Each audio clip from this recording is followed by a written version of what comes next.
ओम नमो भगवते वासुदेवाय। भागवत पुराण श्रीमद् भागवत महात्म्य चौथा अध्याय। श्रीमद् भागवत का स्वरूप, प्रमाण, श्रोता वक्ता के लक्षण, श्रवण विधि और महात्म्य।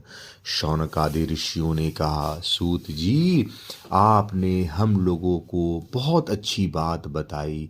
आपकी आयु बढ़े, आप चिरंजीवी हो और चीरकाल तक हमें इसी प्रकार उपदेश करते रहें। आज हम लोगों ने आपके मुख से श्रीमद् भागवत का अपूर्व महात्म्य सुना है। सूत जी, अब इस समय आप हमें यह बताइए कि श्रीमद् भागवत का स्वरूप क्या है, उसका प्रमाण, उसकी श्लोक संख्या कितनी है, किस विधि से उसका श्रवण करना चाहिए तथा श्रीमद् भागवत के वक्ता और श्रोता के क्या लक्षण हैं। अभिप्राय यह है कि उसके वक्ता और श्रोता कैसे होने चाहिए। सूत जी कहते हैं, ऋषिगण, श्रीमद् भागवत और श्री भगवान का स्वरूप सदा एक ही है और वह है सच्चिदानंदमय।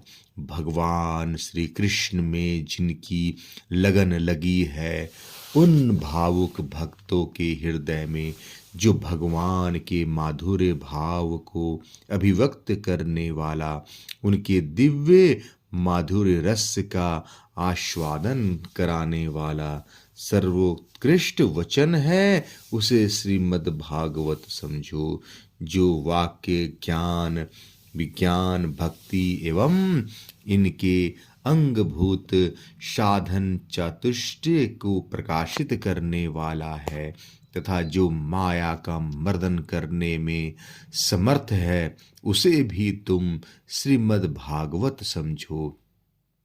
श्रीमद् भागवत अनंत अक्षर स्वरूप है। इसका नियत प्रमाण भला कौन जान सकता है। पूर्व काल में भगवान विष्णु ने ब्रह्मा जी के प्रति 4 श्लोकों में इसका दिग्दर्शन मात्र कराया था। विप्रगण, इस भागवत की अपार गहराई में डुबकी लगाकर इसमें से अपनी अभिष्ट वस्तु को प्राप्त करने में केवल ब्रह्मा, विष्णु और शिव आदि ही समर्थ हैं, दूसरे नहीं। परंतु जिनकी बुद्धि आदि वृत्तियां परिमित है, ऐसे मनुष्यों का हित साधन करने के लिए श्री व्यास जी ने परीक्षित और सुखदेव के संवाद के रूप में जिसका गान किया है, उसी का नाम श्रीमद् भागवत है। उस ग्रंथ की श्लोक संख्या 18,000 है। इस भव सागर में जो प्राणी कली रूप ग्राह से ग्रस्त हो रहे हैं, उसके लिए वह श्रीमद् भागवत ही सर्वोत्तम सहारा है। जब भगवान श्री कृष्ण की कथा का आश्रय लेने वाले श्रोताओं का वर्णन करते हैं, श्रोता 2 प्रकार के माने गए हैं, प्रवर और अवर। प्रवर उत्तम, अवर अधम। प्रवर श्रोताओं के चातक, हंस, शुक और मीन आदि कई भेद हैं। अवर के भी वृक, भ्रुंड, वृष और उस्त्र आदि अनेक भेद बतलाए गए हैं। चातक कहते हैं पपीहे को, वह जैसे बादल से बरसते हुए जल में ही स्पृहा रखता है, दूसरे जल को छूता ही नहीं। उसी प्रकार जो श्रोता सब कुछ छोड़कर केवल श्री कृष्ण संबंधी शास्त्रों के श्रवण का व्रत ले लेता है, वह चातक कहा गया है। जैसे हंस दूध के साथ मिलकर एक हुए जल से निर्मल दूध ग्रहण कर लेता है और पानी को छोड़ देता है, उसी प्रकार जो श्रोता अनेकों शास्त्रों का श्रवण करके भी उसमें से सार भाग अलग करके ग्रहण करता है, उसे हंस कहते हैं। जिस प्रकार भली भांति पढ़ाया हुआ तोता अपनी मधुर वाणी से शिक्षक को तथा पास आने वाले दूसरे लोगों को भी प्रसन्न करता है, उसी प्रकार जो श्रोता कथावाचक व्यास के मुंह से उपदेश सुनकर उसे सुंदर और परिमित वाणी से पुनः सुना देता है और व्यास एवं अन्यायन श्रोताओं को अत्यंत आनंदित करता है, वह शुक कहलाता है। जैसे क्षीर सागर में मछली मौन रखकर अपलक आँखों से देखते हुए सदा दुग्ध पान करती रहती है, उसी प्रकार जो कथा सुनते समय निर्निमेष नैनों से देखता हुआ मुंह से कभी एक शब्द भी नहीं निकालता और निरंतर कथा रस का ही आस्वादन करता रहता है, वह प्रेमी श्रोता मीन कहा गया है। ये प्रवर अर्थात उत्तम श्रोताओं के भेद बताए गए हैं। अब अवर यानी अधम श्रोता बताए जाते हैं। वृक कहते हैं भेड़िए को। जैसे भेड़िया वन के भीतर वेणु की मीठी आवाज सुनने में लगे हुए मृगों को डराने वाली भयानक गर्जना करता है, वैसे ही जो मूर्ख कथा श्रवण के समय रसिक श्रोताओं को उद्विग्न करता हुआ बीच बीच में जोर जोर से बोल उठता है, वह वृक कहलाता है। हिमालय के शिखर पर एक भ्रुंड जाति का पक्षी होता है, वह किसी के शिक्षाप्रद वाक्य सुनकर वैसा ही बोला करता है, किंतु स्वयं उससे लाभ नहीं उठाता। इसी प्रकार जो उपदेश की बात सुनकर उसे दूसरे को तो सिखाए पर स्वयं आचरण में न लाए, ऐसे श्रोता को भ्रुंड कहते हैं। वृक्ष कहते हैं बैल को। उसके सामने मीठे मीठे अंगूर हो या कड़वी खली, दोनों को वह एक सा ही मान कर खाता है। उसी प्रकार जो सुनी हुई सभी बातें ग्रहण करता है पर सार और असार वस्तु का विचार करने में उसकी बुद्धि अंधी असमर्थ होती है, ऐसा श्रोता वृष कहलाता है। जिस प्रकार ऊंट माधुर्य गुण से युक्त आम को भी छोड़कर केवल नीम की पत्ती चबाता है, उसी प्रकार जो भगवान की मधुर कथा को छोड़कर उसके विपरीत संसारी बातों में रमता रहता है, उसे ऊंट कहते हैं। ये कुछ थोड़े से भेद यहाँ बताए गए। इनके अतिरिक्त भी प्रवर अवर दोनों प्रकार के श्रोताओं के भ्रमर और गधा आदि बहुत से भेद हैं। इन सब भेदों को उन श्रोताओं के स्वाभाविक आचार व्यवहारों से परखना चाहिए। जो वक्ता के सामने उन्हें विधिवत प्रणाम करके बैठे और अन्य संसारी बातों को छोड़कर केवल श्री भगवान की लीला कथाओं को ही सुनने की इच्छा रखे, समझने में अत्यंत कुशल हो, नम्र हो, हाथ जोड़े रहे, शिष्य भाव से उपदेश ग्रहण करे और भीतर श्रद्धा तथा विश्वास रखे। इसके सिवाय जो कुछ सुने उसका बराबर चिंतन करता रहे। जो बात समझ में ना आए पूछे और पवित्र भाव से रहे तथा श्री कृष्ण के भक्तों पर सदा ही प्रेम रखता हो। ऐसे ही श्रोताओं को वक्ता लोग उत्तम श्रोता कहते हैं। जब वक्ता के लक्षण बतलाते हैं उसका मन सदा भगवान में लगा रहे, जिसे किसी भी वस्तु की अपेक्षा न हो, जो सबका सुहृद और दीनों पर दया करने वाला हो तथा अनेकों युक्तियों से तत्व का बोध करा देने में चतुर हो, उसी वक्ता का मुनि लोग भी सम्मान करते हैं। विप्रगण, अब मैं भारतवर्ष की भूमि पर श्रीमद् भागवत कथा का सेवन करने के लिए जो आवश्यक विधि है उसे बतलाता हूँ। आप सुने। इस विधि के पालन से श्रोता की सुख परंपरा का विस्तार होता है।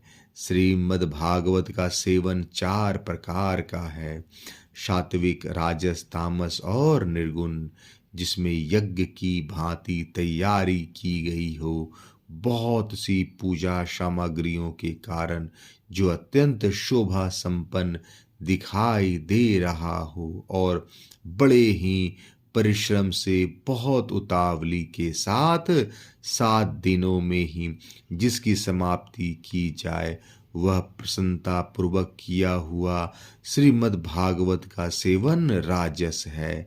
1 या 2 महीने में धीरे धीरे कथा के रस का आस्वादन करते हुए बिना परिश्रम के जो श्रवण होता है, वह पूर्ण आनंद को बढ़ाने वाला सात्विक सेवन कहलाता है। तामस सेवन वह है जो कभी भूल से छोड़ दिया जाए और याद आने पर फिर आलस्य और अश्रद्धा के साथ चलाया जाए। वह तामस सेवन भी न करने की अपेक्षा और सुख ही देने वाला है। जब वर्ष, महीना और दिनों के नियम का आग्रह छोड़कर सदा ही प्रेम और भक्ति के साथ श्रवण किया जाए, तब वह सेवन निर्गुण माना गया है। राजा परीक्षित और सुखदेव के संवाद में भी जो भागवत का सेवन हुआ था, वह निर्गुण ही बताया गया है। उसमें जो 7 दिनों की बात आती है, वह राजा की आयु के बचे हुए दिनों की संख्या के अनुसार है, सप्ताह कथा का नियम करने के लिए नहीं। भारतवर्ष के अतिरिक्त अन्य स्थानों में भी त्रिगुण, सात्विक, राजस और तामस अथवा निर्गुण सेवन अपनी रुचि के अनुसार करना चाहिए। तात्पर्य यह है कि जिस किसी प्रकार भी हो सके श्रीमद् भागवत का सेवन, उसका श्रवण करना ही चाहिए। जो केवल श्री कृष्ण की लीलाओं का ही श्रवण, कीर्तन एवं रसास्वादन के लिए ललायित रहते हैं और मोक्ष की भी इच्छा नहीं रखते, उनका तो श्रीमद् भागवत ही धन है। तथा जो संसार के दुखों से घबराकर अपनी मुक्ति चाहते हैं, उसके लिए भी यही इस भव रोग की औषधि है। अतः इस कली काल में इसका प्रयत्न पूर्वक सेवन करना चाहिए। इनके अतिरिक्त जो लोग विषयों में ही रमन करने वाले हैं, सांसारिक सुखों को ही जिन्हें सदा चाह रहती है, उनके लिए भी अब इस कलयुग में सामर्थ्य, धन और विधि विधान का ज्ञान न होने के कारण कर्म मार्ग यगादि से मिलने वाली सिद्धि अत्यंत दुर्लभ हो गई है। ऐसी दशा में उन्हें भी सब प्रकार से अब इस भागवत कथा का ही सेवन करना चाहिए। यह श्रीमद् भागवत की कथा धन, पुत्र, स्त्री, हाथी, घोड़े आदि वाहन, यश, मकान और निष्कंटक राज्य भी दे सकती है। सकाम भाव से भागवत का सहारा लेने वाले मनुष्य इस संसार में मनोवांछित उत्तम भोगों को भोग कर अंत में श्रीमद् भागवत के ही संग से श्री हरि के परम धाम को प्राप्त हो जाते हैं। जिनके यहाँ श्रीमद् भागवत की कथा वार्ता होती हो तथा जो लोग उस कथा के श्रवण में लगे रहते हो, उनकी सेवा और सहायता अपने शरीर और धन से करनी चाहिए। उन्हीं के अनुग्रह से सहायता करने वाले पुरुष को भी भागवत सेवन का पुण्य प्राप्त होता है। कामना दो वस्तुओं की होती है, श्री कृष्ण की और धन की। श्री कृष्ण के सिवा जो कुछ भी चाहा जाए वह सब धन के अंतर्गत है, उसकी धन संज्ञा है। श्रोता और वक्ता भी दो प्रकार के माने गए हैं, एक श्री कृष्ण को चाहने वाले और दूसरे धन को। जैसे वक्ता वैसे ही श्रोता भी हो तो वहाँ कथा में रस मिलता है, अतः सुख की वृद्धि होती है। यदि दोनों विपरीत विचार के हों तो रसाभास हो जाता है, अतः फल की हानि होती है। किंतु जो श्री कृष्ण को चाहने वाले वक्ता और श्रोता हैं, उन्हें विलंब होने पर भी सिद्धि अवश्य मिलती है। पर धनार्थी को तो तभी सिद्धि मिलती है जब उनके अनुष्ठान का विधि विधान पूरा उतर जाए। श्री कृष्ण की चाह रखने वाला सर्वथा गुणहीन है वो, और उसकी विधि में कुछ कमी रह जाए तो भी यदि उसके हृदय में प्रेम है तो वही उसके लिए सर्वोत्तम विधि है। सकाम पुरुष को कथा की समाप्ति के दिन तक स्वयं सावधानी के साथ सभी विधियों को का पालन करना चाहिए। भागवत कथा के श्रोता और वक्ता दोनों के ही पालन करने योग्य विधि यह है, प्रतिदिन प्रातःकाल स्नान करके अपना नित्य कर्म पूरा कर ले, फिर भगवान का चरणामृत पीकर पूजा के समान से श्रीमद् भागवत की पुस्तक और गुरुदेव व्यास का पूजन करे। इसके पश्चात अत्यंत प्रसन्नता पूर्वक श्रीमद् भागवत की कथा स्वयं कहे अथवा सुने। दूध या खीर का मौन भोजन करे, नित्य ब्रह्मचर्य का पालन और भूमि पर शयन करे, क्रोध और लोभ आदि को त्याग दें। प्रतिदिन कथा के अंत में कीर्तन करें और कथा समाप्ति के दिन रात्रि में जागरण करें। समाप्ति होने पर ब्राह्मणों को भोजन कराकर उन्हें दक्षिणा से संतुष्ट करें। कथावाचक गुरु को वस्त्र आभूषण आदि देकर गौ भी अर्पण करे। इस प्रकार विधि विधान पूर्ण करने पर मनुष्य को स्त्री, घर, पुत्र, राज्य और धन आदि जो जो उसे अभिष्ट होता है वह सब मनोवांछित फल प्राप्त होता है। परंतु सकाम भाव बहुत बड़ी विडंबना है, वह श्रीमद् भागवत की कथा में शोभा नहीं देता। श्री सुखदेव जी के मुख से कहा हुआ यह श्रीमद् भागवत शास्त्र तो कलयुग में साक्षात श्री कृष्ण की प्राप्ति कराने वाला और नित्य प्रेमानंद रूप फल प्रदान करने वाला है। श्रीमद् भागवत महात्म्य समाप्त। हरिओम तत्सत। जय श्री कृष्ण।